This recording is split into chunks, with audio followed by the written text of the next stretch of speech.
Thank you so much for joining me today. First, kind of to start off, let's talk about your new book, With the Road by Walking. And I've read through this book a couple times actually, and really have enjoyed your commentary and insights on the various biblical texts. This book really kind of reads like a lectionary commentary, and it could even be called a devotional of sorts. Is that what you were going for when you wrote this book? And can you dig us into the title a little bit? Also wrote by Sure, walking. So sure, I'd love to. So, yeah, Brandon, it feels like a devotional. When I actually was thinking about it in this way. I was thinking about all of the friends I have who have out of church and who are forming various kinds of faith communities. Very often, they just get together for dinner or whatever. And I wanted to give them something that could help them sort of reorient their Christian faith. And I was also thinking about congregations I know that are trying to kind of level, get some reorientation to what it means to be Christians and disciples. And so I wanted to write it short chapters that could be read aloud in about 10 minutes, a set of scriptures readings that could be read aloud in something like 5 minutes. And then I also wanted to have discussion because, it's my belief that adults learn more when they're talking than when they're listening. Or, I don't mean just talking, but when they're in conversation. I think we process things more deeply that way. yeah, So that was the idea. yeah, it's a really interesting concept. And you kind of mentioned it's for alternative faith communities. Do you also see it incorporating into traditional congregations Yeah. using this kind of resource? I just had lunch today with a Methodist pastor, and they're going to have their small groups read it each week, and then he'll do the sermon each Sunday, and their kids ministry people are using it because he realized what a lot of leaders realize, especially in more traditional churches that use the Revised Common Lectionary. And for people who don't know what that is, the Revised Common Lectionary was a project. It's really not that old. I think it's less than 100 years old, where Catholic and Protestant leaders got together and said, let's read the same texts every week. So they have an Old Testament reading, reading from the Psalms, a gospel reading, and a New Testament reading or epistles reading. But the problem, and the great thing about that is it exposes people to the whole Bible. Problem with it is that you get just a bunch of little pieces. And what people very often never get is the big sort of overarching arc of the biblical narrative. Hmm. So that's what I wanted to do in this. And a lot of churches are finding, yeah, in fact, even clergy say, yeah, I don't really have a sense of the overarching, biblical narrative either. Yeah, So totally, totally. And so one thing, I mean, and also it's kind of also like a commentary, right? You're giving comment on pretty much the whole Bible. How is your interpretation throughout this book of the biblical passages different? And kind of what perspective are you coming at the Bible from? How are you bringing a fresh perspective to it? yeah. Well, if people are interested, I didn't want to have a lot of footnotes in this because it really was meant to be read aloud. But on my website, which is brianmclaren.net, I put a whole 80 pages of commentary on the book where I sort of, open my hand, so to speak, on those questions in more detail. But I think I could say it like this, Brandon. I grew up with what you might call an innocent and literal reading of the Bible. Literal in that we read the Bible as if it were a phone book or a textbook or a dictionary or encyclopedia, pre- presenting accurate and objective information. And innocent in that we didn't ask questions about where did the text come from, how did the text develop, what were its origins. And so and that approach helped me an awful lot for the first maybe 40 years of my life, really. But I started having problems with that at various points in my life. And I think as we move forward, I think people are coming to terms with the problems of an innocent, literal approach at a younger and younger age. So I think we have to, first of all, replace an innocent approach with an approach of critical thinking, where we're allowed to ask any question and we're not afraid of where it will lead. And instead of a literal approach, I recommend a literary approach. And what I mean by that is we let the Bible work as literature. Can I give you a quick example? For sure. So a guy who I like a lot, Brian Zahnd, wrote a book recently called A Farewell to Mars. And in the book, he tells the story of Huck Finn, a story from the book Huck Finn. And any people who've read the book Huck Finn will kind of remember it might be the moral climax of the book, where Huck has to decide, does he conspire with others to turn in Jim, the runaway slave, to the authorities? And he knows that that's what the law requires. And he knows that's what Sunday school taught him, that it's a sin. He'll burn in hell if he helps a runaway slave escape. And so there's this moment where he knows he loves Jim and he knows what's at stake. And he says, okay, I'll go to hell then. And so ironically, of course, Mark Twain captures this in Huck's decision to say, I'll go to hell. That's actually his redeeming moment. It's when he lives up to a higher standard than the requirements that are around him. Now, here's my point in telling that story. If somebody wants to say, oh, that's just fiction, it never happened, it's meaningless. Well, look, I'll tell you, with all that's going on in the world today in Missouri and with all the issues of racism we have, there is a truth in that passage that has been presented more powerfully than that, maybe never, you know? So the depth of truth, we've gotten confused. We've confused what I call factuality and actuality. And so when you have a literary approach, you're looking for the meaning. And that doesn't mean you don't believe in inspiration, but it means you believe the Holy Spirit inspires the meaning. That's the really, really important thing. Yeah, totally. And I love that perspective. I think it's so refreshing, especially for those of us from the evangelical background. It really helps us see the scripture in a new way. I really do appreciate it. Could I just say, before you ask your next question, could I just say that one of the things I hope people feel when they read the book is they realize that when you take an approach of critical thinking and a literary approach, that's not a low view of scripture. You actually realize how much you're missing when all you're looking at is factuality and all you're looking at, there are so many problems with that approach. So one of the things I was hoping the book would do is help people realize you end up seeing more value, more truth, more depth in the Bible, not less. Yeah, totally. And it's in a very real way. It feels like the scripture actually becomes the living word evangelicals talk about all the time. And kind of still on the same topic, one area I've heard you talk a lot about is rethinking the way we teach the Bible to children. Because that traditionally overly literal interpretation, when we tell the story of Noah or any of these famous children Old Testament stories, it seems that we're actually kind of giving kids a very skewed moral foundation. And I mean, we have the image of God destroying an entire planet basically on a whim. How do you redeem that kind of story? And should we be trying to do these kind of hermeneutical gymnastics to the moral tales, or should we maybe even give up the Old Testament and stick with Jesus? Like, how do we do this? Yeah. Well, I'm not recommending the latter for a whole bunch of reasons, very, very important reasons. Any group that covers up its history, any group that tries to sanitize its history makes itself more likely to repeat the worst parts of its history. So I think we have to be, we can't just, edit things out. Thomas Jefferson, tried to take scissors and cut certain things out. I understand the impulse, but I don't think it's the way to go. I think we have to face it.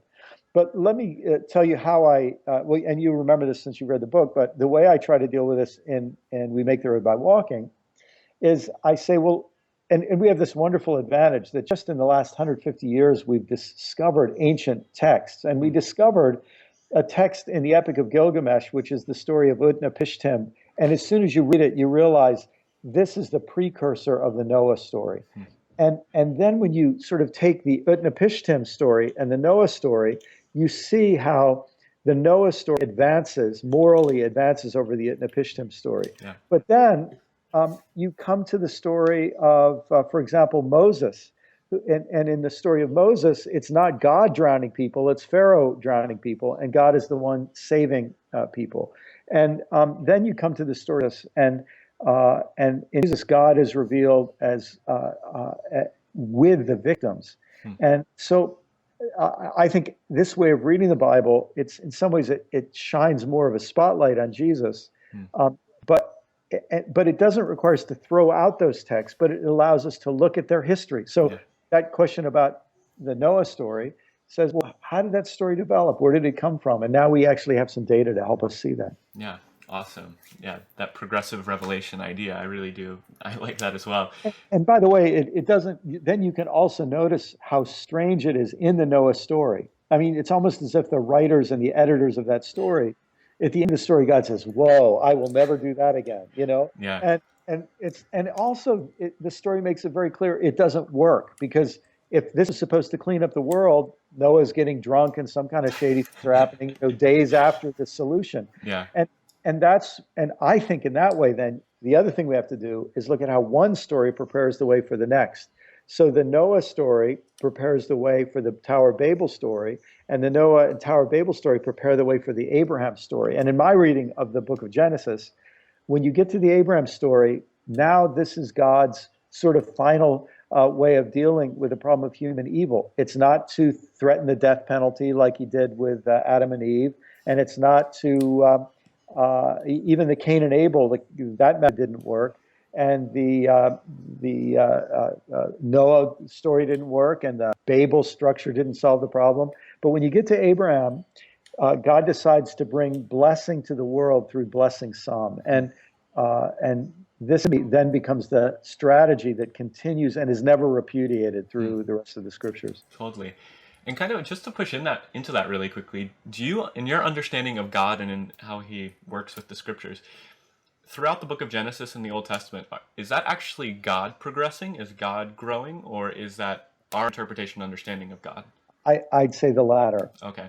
I'd say the latter. And I'd say there's no, well, here's a way to say it. Anybody who reads the book of Job has to treat God like a character in the story. And because all the people who speak for God, God later shows up and says, hey, those guys weren't speaking correctly about. So I think one of the ways that what I call a critical and literary approach to the Bible allows us to do is it allows us to see these internal tensions in the text. And it helps us realize that, that those turnings and tensions, either the Bible is really poorly constructed and is really a bad piece of literature, or it's a very deep and profound piece of literature that is allowing those kinds of tensions to be manifest. Totally. Beautiful. And so, kind of shifting gears, you touched on it a little bit, but it'd be remiss not to mention that our world is in a lot of conflict and turmoil right now, whether it's the Gaza situation or ISIS and the beheading of the American journalist or Ferguson. It's pretty overwhelming, and this is a total shift of gears, but you are an activist and you've written a ton on this kind of stuff from a Christian perspective. How can the average Christian, an average person, respond to these crises other than posting something on Facebook? Like, how do we actually respond to this? Yeah. Well, let me give you a quick example from the Bible that I think gets to the heart of your question, which is such an important question. One of the most depressing passages in the Bible is the last few chapters of the book of Judges, and it just has a bunch of men doing a bunch of horrible things to women in the name of God. And if anybody's never read it, it's not a passage that's preached very often, but it's a passage that just sort of makes you feel sick by the time you're done. And by the way, God gets brought in like a little rabbit's foot or magic talisman to justify the actions of violent men. Then you get to the book of Ruth, and it's interesting. The book of Judges ends, in those days, everyone did what was right in their eyes because there was no king in Israel. The book begins when the judges were ruling Israel. So in the middle of this terrible situation, you have a story of a wonderful woman, and she's a foreigner, actually. And you have a story of one family, basically, that builds dignity and builds loyalty and builds love and builds solidarity in the midst of a terrible time in history. So one of the things I think we have to do is we have to realize that our personal lives are not unrelated to what's happening in the whole world.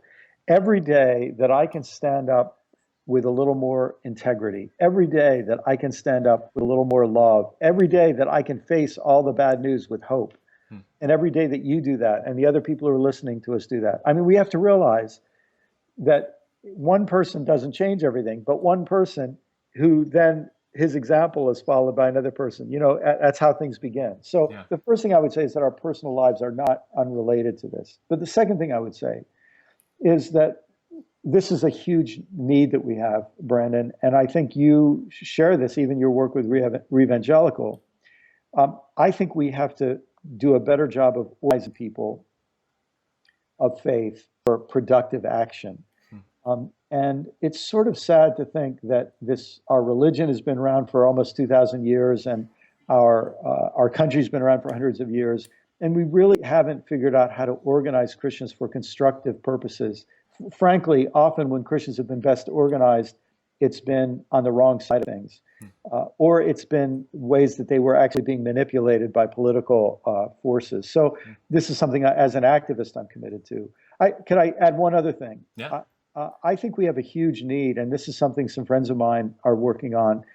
I think we have a huge need to help people um, get quality news. Hmm. Because the fact is, a whole lot of people in the U.S. watch Fox News, and they think that they're getting the truth. And Fox News claims it's fair and balanced. And I'm sure, I don't think there's really a equal and opposite counterpart to Fox News. I don't think anybody is as ideological as Fox News, but there's certainly liberal biases in other shows and so on. Hmm. I think we have to get some responsible Christians who can be transparent and say, here are our priorities. Here are issues that we think people should know about. Whether Britney Spears had a wardrobe malfunction is not the most important thing in the world. Yeah.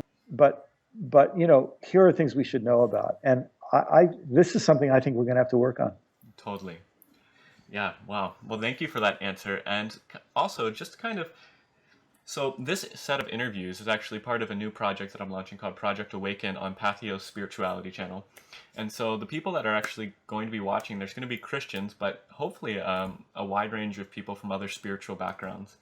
And you've been a part of interfaith dialogue for some time now. As we see in our increasingly interconnected world, almost everyone has friendships, whether real or virtual, with people of other faith. And as a Christian, how have you benefited from dialoguing and interacting with and studying other religious traditions? And if you have benefited, what does that look like for you? Yeah. Well, the first thing I'd have to say is that a lot of trouble in the world is caused by people who are ignorant but don't know they're ignorant. Hmm. And so, as a Christian, I was told Muslims are like this, Jews are like this, Buddhists are like this, Hindus are like this. This is what Hindus believe. This is what Buddhists believe. The fact is, you actually meet some, and then you find out that you were given a lot of propaganda. Hmm. And it goes both ways. I remember a Muslim friend once telling me how shocked he was what I told him when he asked me about my beliefs, because he said, I've only ever been told what Christians believe by other Muslims. I've never actually heard from a Christian. So great benefits that I've gotten those interactions is to find out how much propaganda I've been given and how much, really vicious, ugly, distorted, hateful, hostile kind of things I'd been told that just weren't true, or they might have been true for 0.1% of the Muslim world, but it certainly isn't true of most Muslims. So that's the first thing. Second thing I would say is that I discover the treasures that I have as a Christian in deeper ways through engagement with other people. When I realize, we Christians really do have some great treasures to share. I'm not a person who says, oh, it doesn't matter what you believe as long as you're sincere. I think that's ridiculous. What you believe has a huge impact. If you believe that God only loves some people and that makes the world a better place. If you believe God's going to suck us all up into heaven and burn up the earth, soon, that has huge implications. So I discover I actually have treasures as a Christian. And then the other thing I would say is I then discover that other people have some treasures to offer me. I don't think all religions are saying the same thing about the same thing.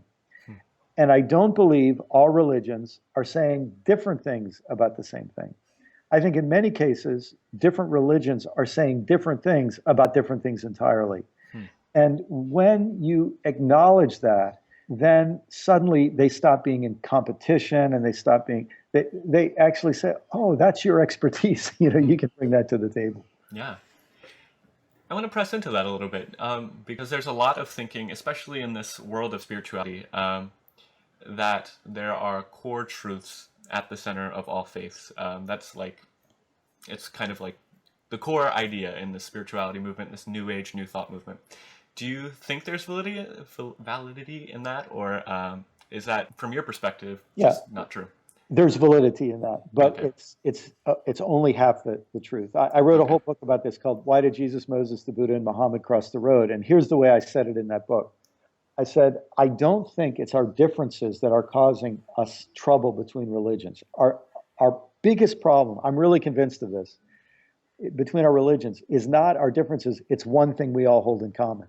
Hmm. And that is that we all tend to build a strong religious identity among us by building hostility or superiority to the other.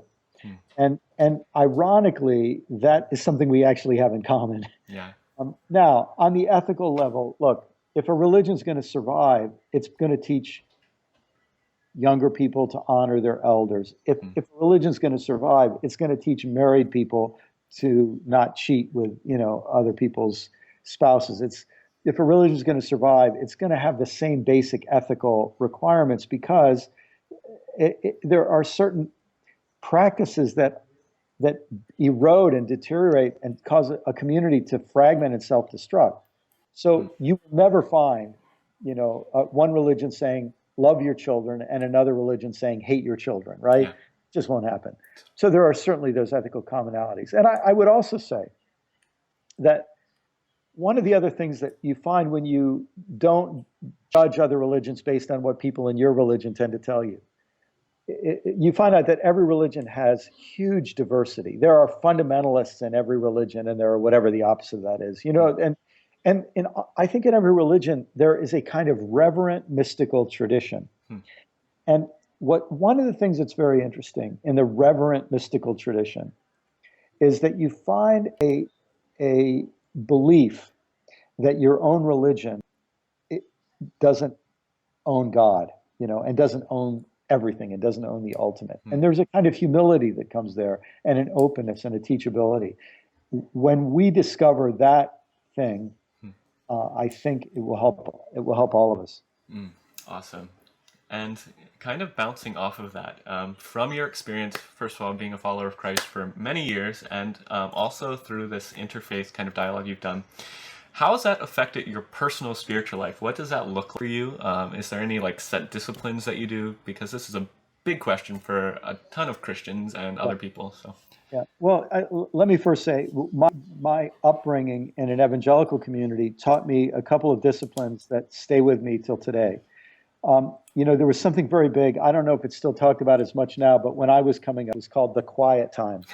And, for a lot of people, that was a somewhat negative thing and it was guilt oriented and so on. But for me, that introduced me to two practices. One was the practice of Bible reading, and the other was the practice of journaling my prayers. hmm. So, and for the first, for most of my life, that was incredibly important for me. I have to be honest, since I became a writer, journaling has been less a helpful spiritual discipline for me.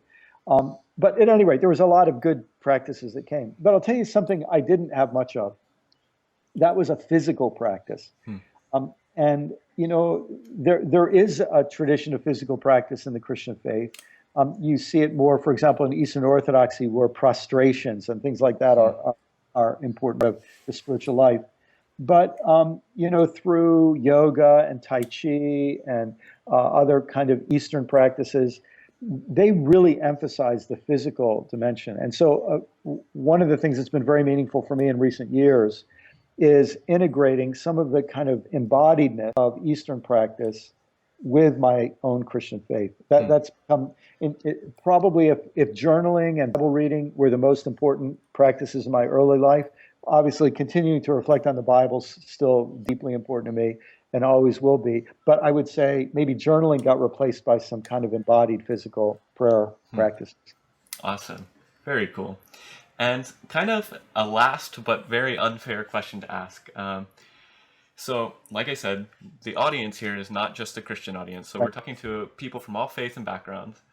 If you could recommend one book or resource to the world to help us awaken spiritually and kind of move into a better place spiritually, do you have any resources that come to mind? Oh my goodness. Gosh, I feel like I should call you back tomorrow and answer that one because that's such a really important question.